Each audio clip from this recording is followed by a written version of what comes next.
Welcome to 2019. We finally made it through 2018. Thank God. Overall, 2018 wasn't the most terrible year I've ever had. I can think of worse. But having said that, I definitely think that 2018 was a rather trying time for me. And there was a lot of good things and a lot of not so good things that happened in 2018. But for the most part, I feel like it was fairly positive. I did have a epidural patch procedure every month of 2018, which made things kind of blur together a little bit. But 2018 also marks me having my job for a full year. 5 days from now will be the 1 year anniversary of me having my job and keeping my job. It marks a lot of improvement in my health. Despite everything I still have going on, I'm still a lot healthier than I was at the beginning of 2018 because I had only recently figured out that I had CSF leaks 2 months before the beginning of 2018. So 2017 was rough. It was a very unhealthy, very dark year for me. So 2018 it marked a lot of progress for me, and I was able to accomplish a lot of things that I didn't think I was going to be able to do ever. And it also marked me understanding that I was going to have a future, because at the beginning of 2018 I was really beginning to wonder if that was it. That was all I was ever going to have, was just sick and disabled and miserable. So 2018 in retrospect, not that bad. Trying, but in a lot of ways it was positive. Going into 2019, what are my New Year's resolutions? I don't know. I've been on this one-woman mission, as it were, to just get through the next patch, just go through the next thing, just get to the next, get to the next, get to the next. That I haven't really thought? Well, that's not true. I've thought about what I want to do when all is said and done. Recently, I found I was really, really frustrated. I was pissed. I was frustrated because, I have been patching for so long, and my health has kind of gone up and down, where it'll get better, and then it'll get worse, and then it'll get better, and then it'll get worse. And so I've been on this yo-yo roller coaster of a year as far as the quality of my health goes. And unfortunately, because I'm doing these patch procedures constantly, in order to maintain the level of health that you see now, I really can't plan my future all that far in advance. I'm hot. Hold on. Yeah, I can't plan my life months in advance. I can't decide to do a program or take a class that requires clinical hours or,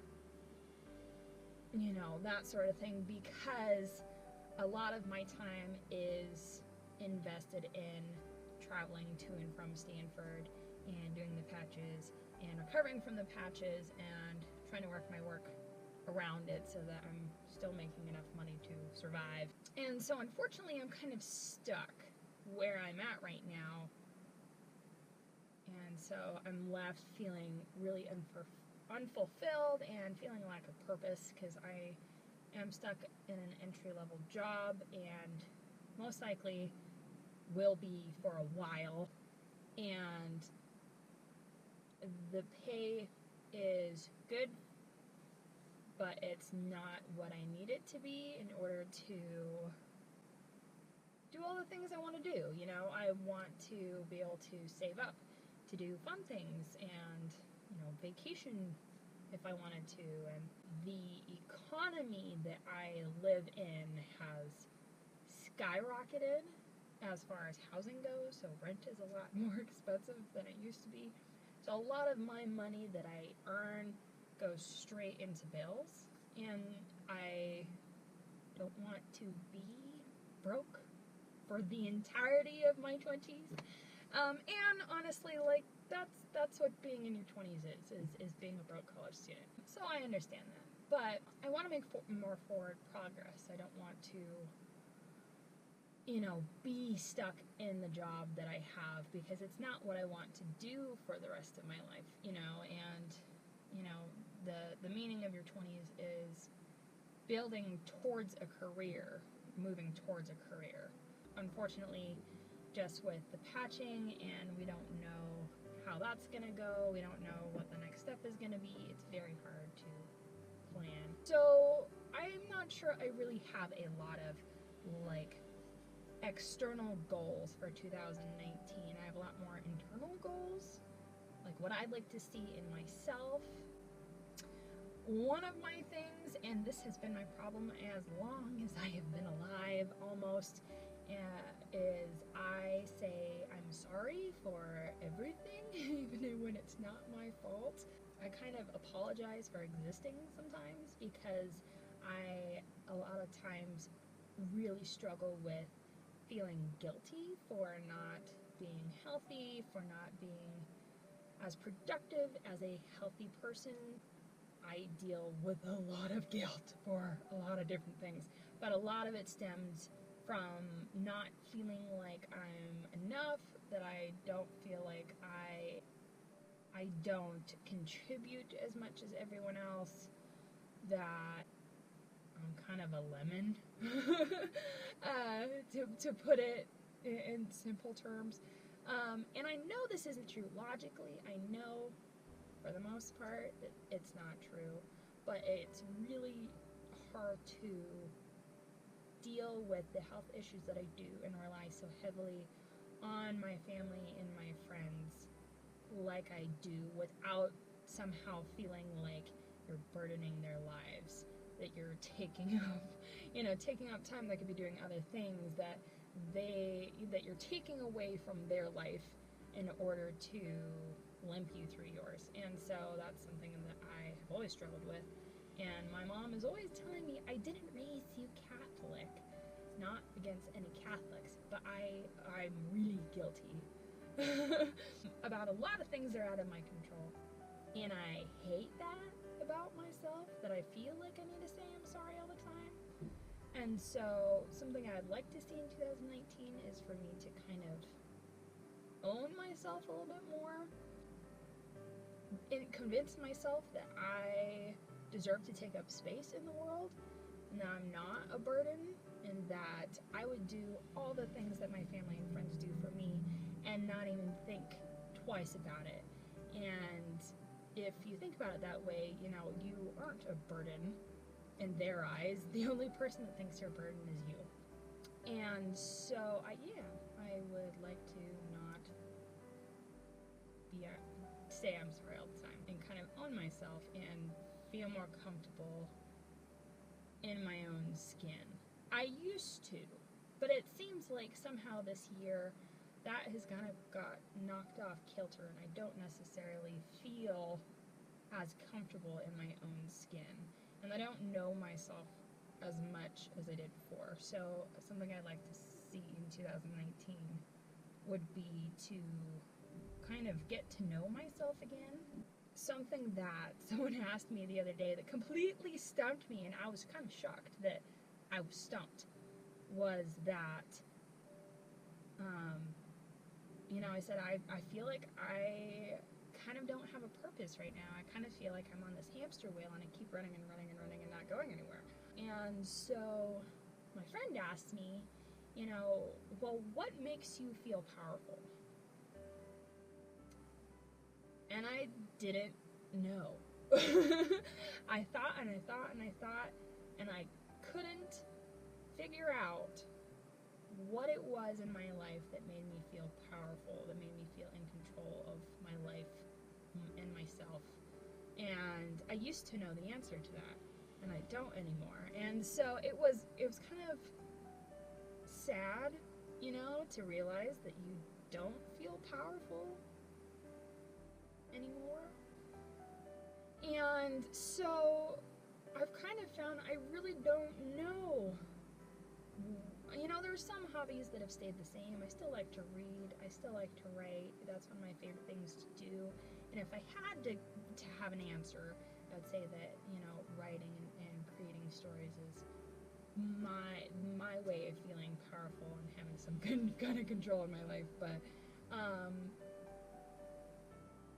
there's a lot of things that have changed in my life where I can't do stuff that used to make me feel powerful. I used to do karate, and I felt so empowered, and I felt like I was on equal footing with my sparring partners, and I felt like I knew myself more then. But obviously with the connective tissue stuff and with, you know, dysautonomia and the CSF leaks, it's just not possible, especially because twisting and bending and lifting and that sort of thing is what can cause more leaks for me. So I would be practicing karate with a very real chance of causing myself more injury and having more patches in order to fix the damage I've done. So there's a lot of things that I used to love doing that I can't do anymore realistically, and this year has been so much about surviving and just getting to that next patch and just getting to that next appointment that I haven't really learned what my new hobbies are and kind of like who the after me is. I am so fixated, and I know the before me so well that when I compare myself to the things that I do now, I'm comparing myself to what before me could do, and get frustrated when I can't do the things before me could do. And so I need to figure out what the after me looks like, what after me wants out of life. So I think the overall goal of 2019 for me is probably going to be deciding what after me is going to look like, what after me wants out of life. You know, what I need now to feel fulfilled instead of what I wanted in the past.